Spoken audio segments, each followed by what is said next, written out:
Hello, welcome. This is still Business Breakfast coming to you live from our studios here. And of course, we'll come to the last part of the program, Index Thursday's trading session, which tracked the daily, that is, the daily performance of activities on the Nigerian stock market. Says that fast moving consumer goods companies recorded gains of 0.06% from the previous day of 564.13 basis point to 564.47 point. The gains recorded in the consumer goods index was driven mainly by Presco and Okomu and international bureaus, who gain about 5.92%, 2.39%, and 1.11%. Respectively. So at the end of the daily trading activity, the all-share index and market capitalization appreciated by 0.16% from the previous trading day to close at 40,829.15 index point, and that's about 21.28 trillion naira respectively. Okay, so let's put some insight into this now. I'll have Mr. Ambrose Omodion, is the Chief Research Officer at Invest Data Consulting. Thank you so much for joining us in the studio. Thanks for having me. Now, just give us a bit of the activities and the performances of activities. I mean, the market went up yesterday. Now we have market capitalization at 21.28 trillion naira. I mean, one would think that perhaps the presentation of the budget yesterday impacted on the market activities. Yeah. Actually, how would you respond? Actually, I would say that it's not the budget presentation to start with. Right. Yeah, the market has been on uptrends for the past 6 trading days, and it's expected that because we are entering the last quarter of the year, knowing that anywhere in the world, last quarter of the year is the most active quarter, there's a lot of activities, a lot of seasonality that's associated with that last quarter. That's what we are seeing. But as we just read, what happened today on the market yesterday was, looking at the sector that really led the market, it was major banking sector that led the market yesterday. And it's because, the oil price have rallied above $80. And most of the banks before now have made what we call a lot of provision for non-performing loans. And because these banks are exposed to the oil sector and the power sector, right, and they have made provision, because CBN will say that we must make provision for bad loans. And they have made that provision before now. Now, seeing oil prices above $80 is a plus for the bank, because they have made provision for this bad loan in that sector. That means they're going to do a lot of recovery now, because oil has gone above almost 3 years high. Right. Therefore, that every investor looking at the banking sector will be the active sector in terms of performance, as we're expecting their third quarter to be in the market as from this October. But see, people are now positioned ahead of the earnings of these banks, knowing that these banks will now have what we call recovery, and that recovery will not go as expensive. We are a straight profit to the bank, because before now they make provision for that money. Now they're not getting it back now. It will not affect their bottom line, which is their profitability. It will increase. That means at the end of the year, investors in this bank are expecting a better dividend from the bank, because when they make provision for this bad loan, right, but called by CBN, they will pay dividend that were not too commensurate to what they expected, because banks were forced to make provision for that bad loans they give to the oil sector. And now they're going to recover those bad loans. It's a plus for the banks and their shareholders. Right. That's what I see, that there's activities in that sector. Also, if you look at companies like Okomu and Presco that gained yesterday, it's not because of the presentation of the budget by the president. You know that most of the companies have done backward integration. That means they are not dependent on FS. Right. FS already is high. That means those companies that are dependent on FS to run their business are going to spend more, and that's going to eat into their profit at the end of the day. Every investor in the market wants to make profit at the end of the day. For that, if you see companies that have done backward integration, that means they are not dependent on any imported goods that will affect their spending. You see, Okomu, Presco, livestock, this is the agriculture sector. Right. Also, if you look at the Nigeria GDP for second quarter, it is agriculture that drove our GDP. That means we see a lot of activity despite the insecurity in the system. That means if we have a better, better security system in Nigeria, that means that's the way most of Nigeria need to be employed. It's because the most of them are not in the farm. Upon that, you can see that companies and that sector are producing good results. For me, investors, where to go is where we know that these companies are not importing anything from abroad. We farm here. For that, you see that those companies, so numbers are looking good. Now, I need you to break it down a little for a layman in the street who wants to understand the link between what you mean by backward integration, right, and of course the performances and what impacted on the activities, especially for those industrial goods? You know, when I mean backward integration, consumer goods rather, not companies industrial. that are not importing their raw materials. Right.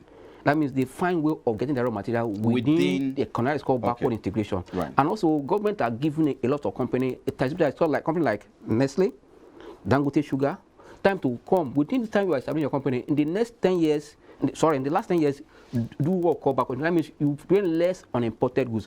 Which Dangote has gone ahead. They have done that. That's why you have different sugar farms in the north, so that they depend less on importing. Then Nestle have done going to Abara, giving a lot of farmers in Ibadan or Shon to farm what they need to do. Then that means those companies are not depending purely on imported raw materials. They can look locally. That means if now that dollars are changing for almost 574, those do not affect those people because they go to Ibadan here and pick their raw materials. But if you are bringing your materials to Nigeria, you're going to pay from your nose because even the effort that CBN is giving is not enough for them to import. That means they must source some from outside. But if you are not, you don't need to do that. And that's why I said Okomu and Presco, livestock, they are agricultural sector. What are they importing? Apart from the fact that these companies you've mentioned, this consumer goods company or stocks that you've mentioned, source their materials locally, there's also an aspect where some people have said, look, or the analysis have said, look, it is also because these people are making more money now than before in terms of the fact that the prices of these commodities, the prices of oil, the gallon on oil now, like 25 liters, has gone up, and then more money for them. So how would you relate this with what you said earlier in terms of backward integration? Yeah, just like I just said, you know, I still go back to the agricultural sector. It's a plus for them. Like now, as you just mentioned, a 25 gallon of palm oil is around almost there 22,000 naira, from almost around 13 to that. That is one. That means their price of their goods are high. That is one. Two, they are not spending more to import anything. They are still using the resources they have within Nigeria. And they are also, there's a bill that was passed that there are some liquid content which will not be imported into Nigeria again. That means palm oil, those one, that means they have a market already. And also they use this oil also for industrial use. It's not fully consumption. It will have about 200. So there's a big market for them already. Exactly. And so that would ultimately impact on their balance sheet. Their activities. And also if you look at their Q1, Q2, Q3 performance, they're all looking up. Tells you that this company is making money. And also don't forget that when there's inflation, you know, price of goods are high. Right. You know already the price of oils are high. That means they're going to make more profits because they increase their price already. Right. And consumption is not reducing. You can't say because they increase palm oil, you won't put oil in your soup again. And that means consumption is still there. On that note, there will be demand for their product, price is up, that will become a double kind of profit for them. And they are not spending money to look for FS. Interesting. But let me just on the long run now, also the same company yesterday now kind of notify the exchange that in their board meeting that is coming up in this October, they are likely to do what we call interim dividend. For that, you see those kind of stock going up because one, they act as defensive stock because their price don't fluctuate like others fluctuate. They are defensive stock for investors, they are dividend paying stocks, and their prices are going up, and earnings is coming up.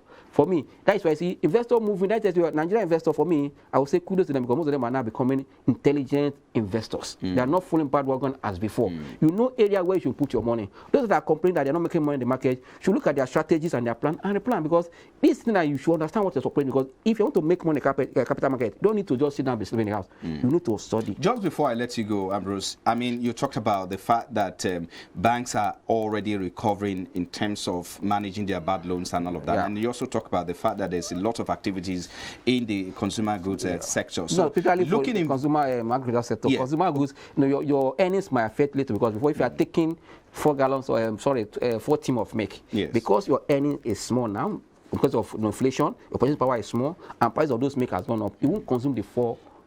So I was going to ask you, in terms of investors positioning themselves in the market, where should investors look now? You talk about the banking sector, you also talk about the agricultural sector as well. It's for me as simple as that. Investors should look at sectors that you know that they are not dependent on importation because if Q1, Q2 are positive, Q3 will now redefine all the companies because most of them that have imported their raw materials, their Q3 will not be as good as their Q2. But for me, those companies know that they are not involved in all this importation, but they are doing well. and their Q1 was positive, Q2 was positive. That's why you keep your money now because their Q3 will be positive. And when results come to the market that is positive, they are bound to be reaction. And don't forget that also the fixed income market, because government also have borrowed too much, and government is coming back to raise money to fund the budget, as you know, has been presented yesterday, and government is ready to also to increase the rate of borrowing, because the high cost of service and debt is already high. That means they might reduce the rate of borrowing, and that also will drive funds from fixed income market. They have two markets: fixed income market where you invest for bond for those treasury bills, or if the returns to the are still negative because of interest, because of inflation, but the return then investors are about to move their money to equity, where dividend yield is even more than 10%. 10% is above for 364 days treasury bill yield of 7.5. For that, investors have to rebalance. Now we are entering the last quarter of the year. There will be a lot of rebalancing in your portfolio for them to make money, because it's not time to follow bandwagon. I tell people that if you are in this market, you are not really grounded, you are not really educated, you don't need to. I think we need to leave it there. We can't exhaust it here in a day. Ambrose Omodion is a Chief Research Officer, Investor. Thank you so much for coming. Thanks for having me. Business Breakfast. I appreciate you. All right, we'll take a moment now. We'll be back. Please stay with us.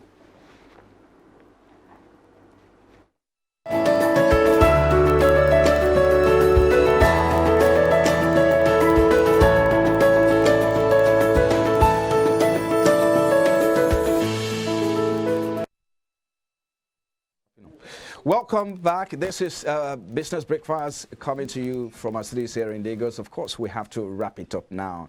And of course, it's Friday Customer Week, we call it. And so it's time for reward for the power of service. This is where we anchor our show this week. Many thanks for watching. We'll be back again on Monday. I am Frank Komalape. Bye-bye for now.